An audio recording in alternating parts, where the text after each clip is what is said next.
Hello OogeeWoogee. Thank you so much for creating the Be Alright Scholarship and for creating a space where youth can talk about the positive aspects of hip-hop. I think what's amazing about hip-hop is that it uses music as a vehicle to transcend a narrative outside the community where it comes from.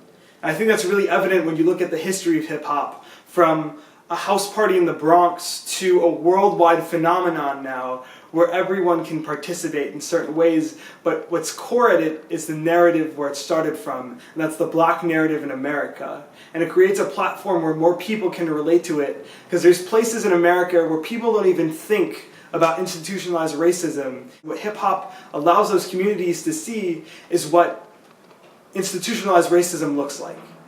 And it gets a narrative other than their own in America. And I think that's really valuable when it comes to change.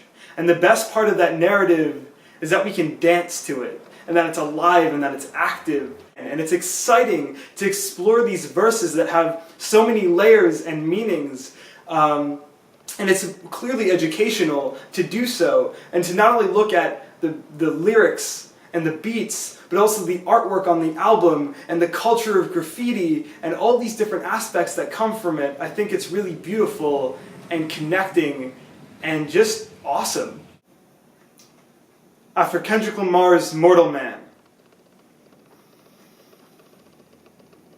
Ever since I was a kid, I've had this irrational fear of caterpillars. The way they inched around with a swagger, their creepy tufts of hair, just their presence in a public space made me nervous. If I saw one inching as I walked down the sidewalk, I would cross the street in fear. My friends tried to rationalize with me how silly this fear was. They are harmless. Worst comes to worst, they're easy to squash. Walk all over them, trample them underfoot. It's just another caterpillar. No one's gonna miss it. In a few weeks' time, they'll be butterflies. I'm 18 now, almost off to college, and I still have this childish fear nestled comfortably on the back of my neck.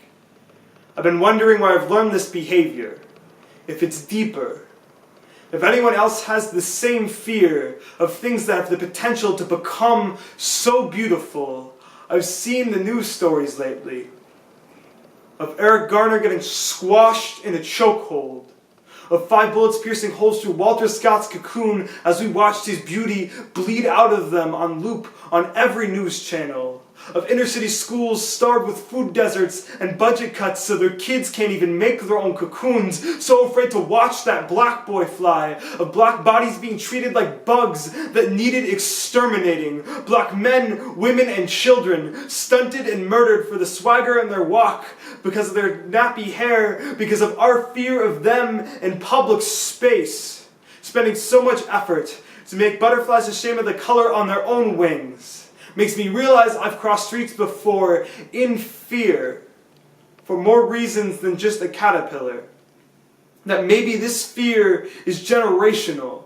That the same fear that rests on the back of my neck rested in the hands of the slave master's whip. That same fear rests in the hands of the public, guns drawn, assuming that unarmed black men like Trayvon Martin, like Michael Brown, can't be as innocent as butterflies, making excuses like, I don't know, I'm no mortal man.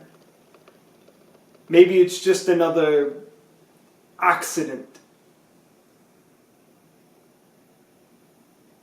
I'm 18 now, almost off to college. I can't help but feel like maybe I haven't been the butterfly all this time. Maybe I've been the moth, consuming other colorful linens to keep my wings strong, appropriating culture to keep myself afloat, leaving holes in the fabric for our excuses for murder. But then, hip-hop places a caterpillar in my palm, and for the first time, I don't feel the need to squash it. I just let it sit there as I watch my own wings emerge. Thank you.